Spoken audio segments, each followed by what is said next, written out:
Oh man, look at that dude. He is ready to go. Co-pilot. Nice. That's funny. How did it go? Tell me everything. It went well. Yeah, it was a really interesting experience, actually. Like the month leading up to it was just nonstop prep work and like getting the crews ready and all that stuff. And then, lots of curveballs along the way. And then once we actually started shooting, I was expecting phone calls from all the crews throughout the day and, putting out fires and stuff. And it was just smooth. Like everyone knew what they were doing and everyone was such a pro that I got bored. I was just sitting there waiting for things to do. And luckily Brian was nice enough to let me join on his set. So I got to, since I didn't have anything to do, I went and got to actually shoot and direct. So it was cool. Yeah, I think it's one of those things that shooting a documentary across the country with like 8 different sets during a pandemic was a really interesting approach. And we tackled it sort of head on in pre-production, and I think there were absolute sort of stumbling blocks, but at the end of the day, I think all of the work that Matt and me and Undine put in pre-production really paid off in production going as smoothly as possible. And so that I think was great. But it was definitely shooting anything right now, I think is an interesting, is difficult, and it was no different for us, but all things considered, it went super, super well. What were the biggest obstacles for you all? Apart from all of them. Yeah.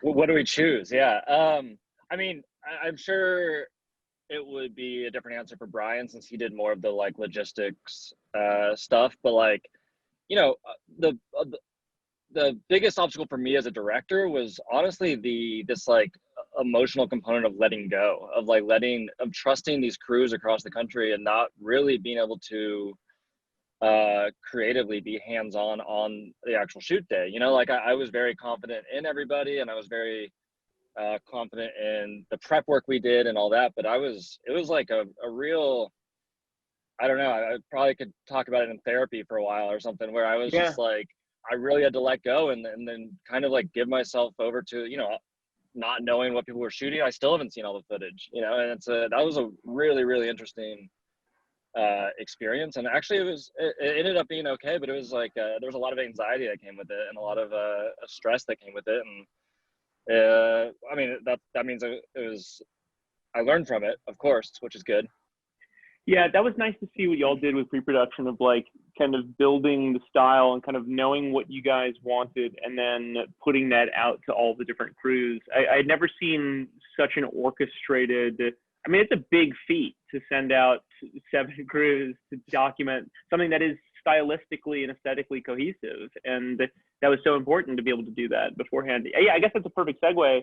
Can you tell us about the 7 subjects? Can you tell us about what was captured?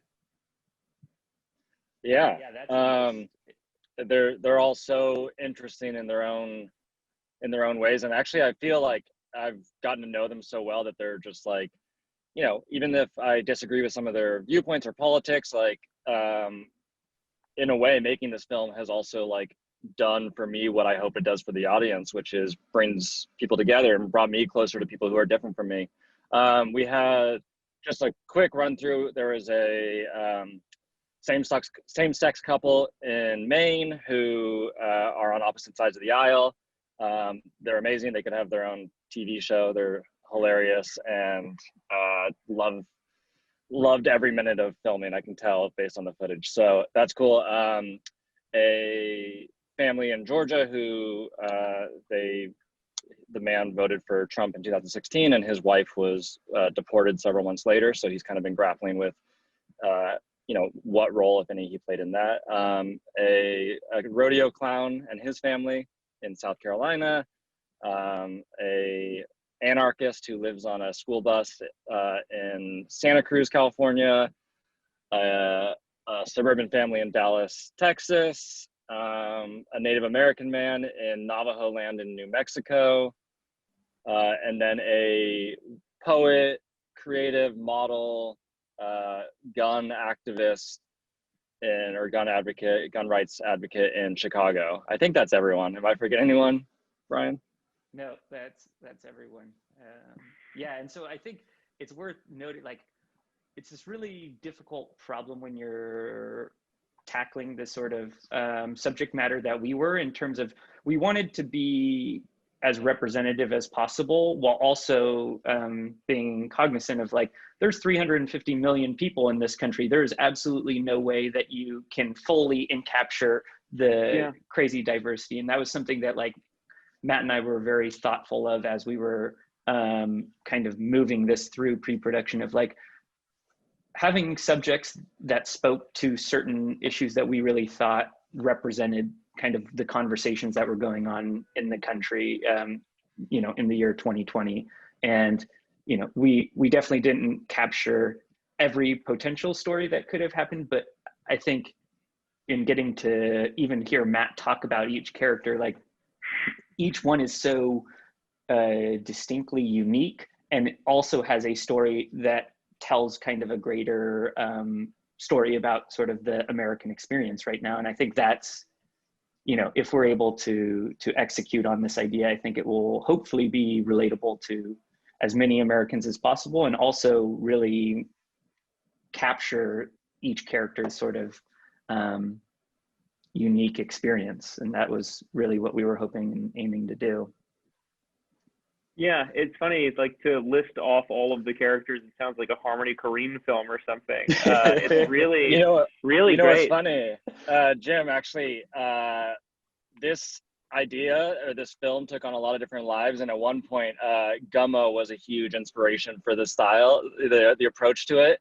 You know, it's changed since then, obviously, but yeah, that was an early inspiration for sure. Okay, good. So tell me about post-production. You have all the footage and it's on hard drives, and you had to organize the shipping of those. And now that the footage is landing, what is next? What's happening with the project? Yeah, there's a lot of footage, as you can imagine. And it's being, an assistant editor is organizing, transcoding, syncing, doing all that fun stuff. And then pass it off to an editor actually on Monday. And I've been going through it, Brian's been going through it, and we've been just taking notes and seeing what works and what doesn't, and how we want to tackle this. You know, we're very lucky in a way that we went in with such a very clear-cut plan of what we wanted to capture for each of our subjects. So we kind of have a blueprint moving forward, but you know, as you know, and as Brian said in a documentary, there's things that you can't expect or plan for, and that is where editing, you know, comes in the storytelling, how we tell the story. So it'll be interesting. We're trying to do it quickly, as you know, because we want to get it out there, for one, and we also think now is a perfect time for a film like this to be out in the world and to make an impact. Yeah, and we're trying to be cognizant of not sacrificing making the best film possible, while also having it be, you know, timely in a certain way. And I think the conversations that Matt and I have had is, like, we really hope to get this out there, you know, in a timely fashion. And at the same time, we really are aiming for this to be as relevant this year as it is 20 years from now, because it's going to be a time capsule of this, like, distinct moment in time. And I think there will be this balancing act in post of really, you know, trying to get this out there and get this seen. And at the same time, hopefully it's as exciting for people to watch this year as it is in 2040. And that's really kind of what Matt and I are thinking about as we really put our heads down into post. Cool. Yeah, that's so important to have something that is also evergreen and like a time capsule of this time period. It is a very strange time in American history. I mean, obviously not just that election day was actually election week, and that, like, going to bed that night brought out a lot of craziness of like, I thought he was going to win again. And like every new thing that came in, I was like, are we really doing this? And like, it's a crazy time where, because, I mean, if you were only going to document that day, it would be such a bizarre peak of craziness, right? Like that's what's so brilliant about the documentary of everybody is at their wit's end, and it was misleading. It was a very close call, and I'm really excited to see how people responded to that.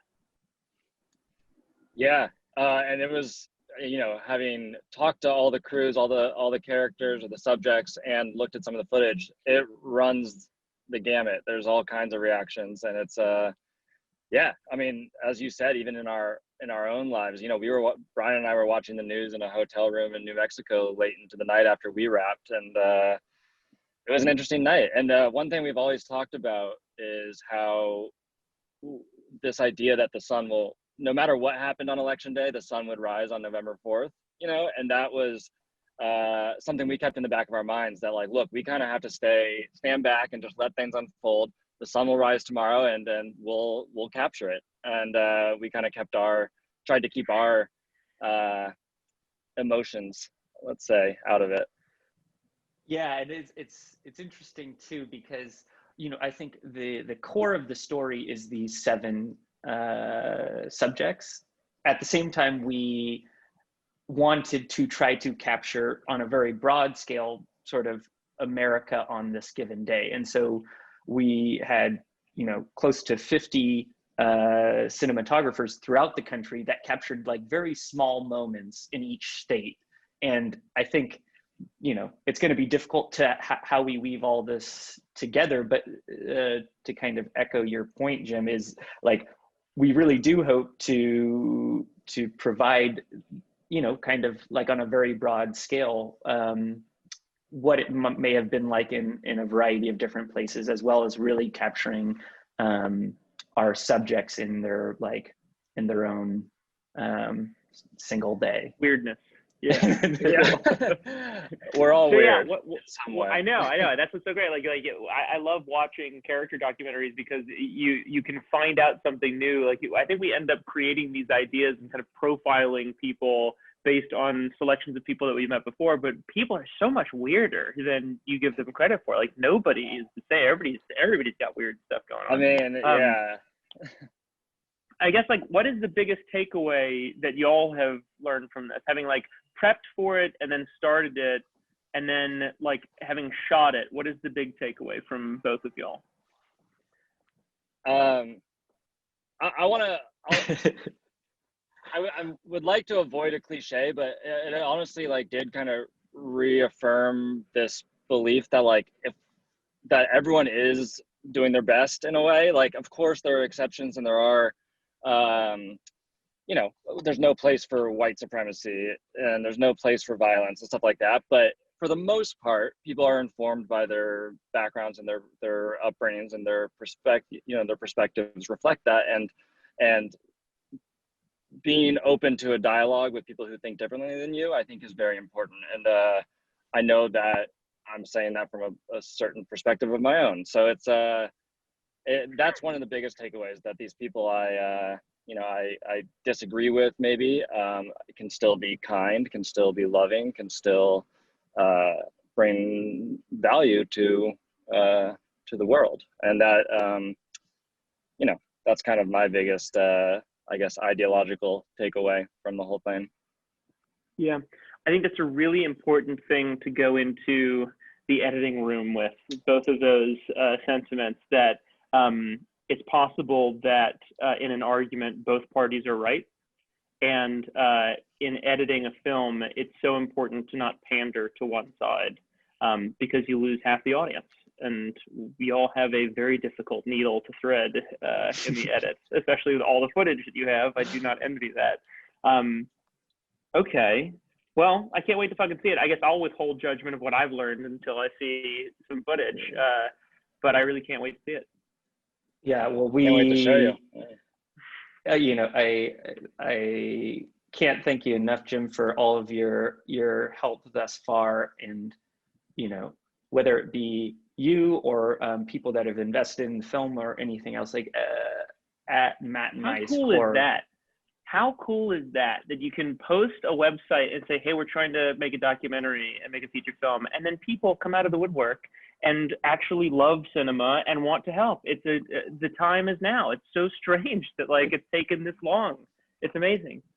Yeah, I mean, and only yeah, in America would that sort of platform come to exist. You know, it's like this idea of democratizing film financing or something like that is such a beautiful thing, and especially for a documentary specifically that is really at its heart looking at that whole spectrum of kind of American Democracy. society right now. Yeah, Yeah. we're very fortunate, and we just want to make a film that speaks to our feelings about how we're viewing the world now and how we're seeing that through multiple different perspectives. And yeah, thanks, Jim, for everything. I think we're gonna have something that's pretty special that hopefully we can all be proud of. I can't wait. You have your work cut out for you. When can we expect a cut? When can we expect something that functions as a rough cut? You're trying to get us on record with that? Yeah, you need a deadline. Yeah. Yeah. We're trying to get a rough. Brian, am I allowed to say? Or we're trying to get a rough It's also cut a documentary, so like there's going to be a lot. Like rough cuts for documentaries are very different from rough cuts for feature films. Like feature films, you follow the guidelines of a screenplay, and documentaries, you'll do like a 4-hour cut, 5-hour cut, and then weed it down. Like, yeah. So when can we expect the 5-hour cut? The 5-hour cut can be expected probably in the next month, sometime in the next month. Yeah, we're starting the edit on Monday, and we're actually splitting it up with there's an editor working on it, and then I'm going to be working on it as well. So our hope is that we each get one scene done a day, each of us. So that's 2 scenes a day. So in a week, that's 14 scenes. So hopefully we can get the 5-hour cut that needs a lot of work done in the next 3 to 4 weeks. But that's gonna be a lot of long nights. Great. So that's great. Yeah, that's an incredible pace. Okay, cool. Yeah. Cool. I can't wait to see it. Can't wait to show you guys. Yeah, it's gonna be something special. So thanks a lot, and we need to get back to work, I think. Get back to work. Your work cut out for you. Please get back to work. I miss you guys. I can't wait. Keep me posted. Thank you, Jim. Thanks, Jim. Thanks. Bye. Bye, all. Take it easy. See ya.